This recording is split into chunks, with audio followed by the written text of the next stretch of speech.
हमारी सीरीज़ है curtain chronicles, जिसको हम थिएटर की सीरीज़ कहते हैं। हम लोग कोशिश ये करते हैं कि हम लोग पुरानी जो चीज़ें हुआ करती थी रंगमंच से जुड़ी हुई, उसी पर ही ज़्यादा जोर दें, उसी पे भारत को जो मतलब प्रेजेंट करता था जो थिएटर पहले के समय में, उसी पे ज़्यादा। तो मेरे साथ सुमन सर हैं, उनको किसी परिचय की ज़रूरत नहीं है, लेकिन जर्नी है, यात्रा तो पूरी दुनिया में सब लोग यात्री हैं। जगह बदलते रहते हैं। मनुष्य ऐसा प्राणी है जो अपनी जगह बदलता है, कभी कभी इरादे बदल लेता है, कभी अपने उद्देश्य बदल लेता है। अपनी स्मृति में कहें तो बहुत धुंधली धुंधली सी यादें हैं। कुछ नक्सल घटनाओं की यादें हैं, उनकी धमक है। रामलीला की यादें हैं जो रात रात भर चलती थी, जिसको देखने के लिए हम लोग घर से मार खाते थे। पिताजी हमारे कस्टमर सेंट्रल एक्साइज में थे, तो हर बार जब वो गांव लौटते थे तो उनकी खाकी वर्दी का इस्तेमाल होता था। उन्होंने मुझे पकड़ लिया कि कराओ इससे, तो बाप नहीं करेगा तो बेटा करेगा।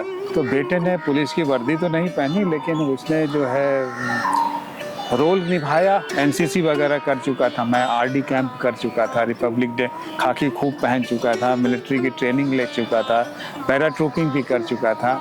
खूब सारी राइफल की गोलियां चलाई हमने। बेस करियर को कल्चर में भाग लेना पड़ता था, उसे गाना बजाना, डांस करना, ये सब भी आना चाहिए। तो इससे पूरे पटना के थिएटर रंगकर्मी पे अनजान थे कि वहाँ पे किताबें, शायद ही वहाँ थिएटर की जो मॉडर्न किताबें जहाँ एनएसडी में मिलती थी वो वहाँ भी थी।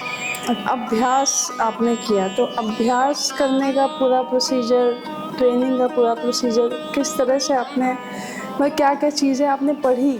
मॉडर्न एक्टर जो वेस्टर्न एक्टर है उनके लिए गीता का काम करती है। तो वहाँ मैंने देखा लोग चर्चा कर रहे हैं लोकनाट्यों की, उसके बाद नाट्य शास्त्र की। इसको माना जाता है कि नाट्य शास्त्र को 200 ईसा पूर्व लिखा गया होगा। उसको भी डिकोड करने में या फिर से नए जो उसके बाद जो प्रसंग मिलते हैं वो कश्मीर से जुड़ते हैं। कि नाट्य को कैसे समझा जाए? शिव जी से अनुरोध किया कि ले लीजिए महाराज, तो उन्होंने बोला ठीक है, इतना सारा कुछ ले लिया है, विष भी ले लिया है, तो हम नाट्य भी दे दो।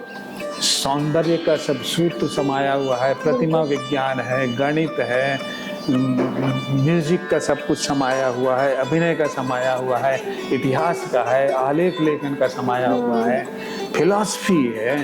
तो भारतीय काव्य का सौंदर्य बोध इसमें छिपा हुआ है। नाट्यशास्त्र ऐसी खुला हुआ मंच है जो किसी को नकारता नहीं है। कालिदास हैं, भास हैं, ये सब, इन सब के नाटक जो हैं नाट्यशास्त्र के अनुसार फिट बैठते हैं। तब उन्होंने अप्सराओं को डिमांड किया, अप्सराएं आई क्योंकि नृत्य गान में वो निपुण थी। तब जाकर के नाटक का अभ्यास पूरा हुआ। देवताओं के मैंने पक्ष ले रहा है, पॉलिटिक्स हो रही है यहाँ उठाना मंच को। उन्होंने अभिनेता को तैयारी 4 तरह से करने को कहा। वही जो नृत्य के हैं, जो कविता के हैं, जो चित्रकला के हैं, रस तो वही हैं। तो शांत होने का मतलब है, देखो वो आदमी मर गया जिसने जीवन को सभी रसों के साथ जिया। सपना देखना हम सबका अधिकार है, लेकिन शिखर पर चढ़ने के लिए आपकी यात्रा जो है वो कलात्मक हो और लोगों के लिए प्रेरणादायक हो।